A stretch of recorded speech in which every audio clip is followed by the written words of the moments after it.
The sun dipped low behind the towering spires of the royal castle, casting long shadows over the once glorious kingdom of Lyvia. The streets, once filled with the sounds of music and celebration, now echoed only the dull thrum of boots marching in unison.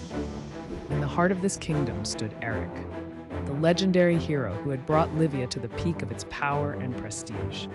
But on this day, it wasn't a hero's welcome awaiting him. Aric stood at the center of the grand throne room, his battered armor a stark contrast to the opulent surroundings.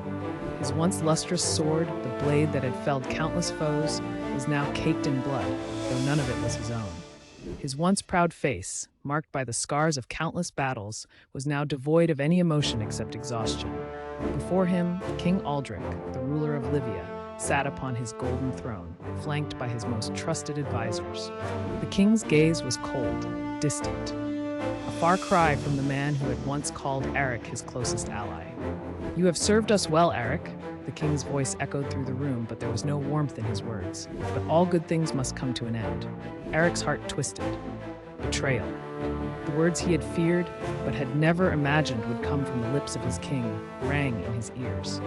He had fought for this kingdom, bled for its glory, and yet, in this moment, it seemed that his loyalty meant nothing. "You have become a liability, Aric," Aldrich continued, his eyes narrowing. "Your victories have made you too powerful, and your influence threatens the balance of this kingdom. We cannot afford to let you live." Aric's mind raced. Betrayed.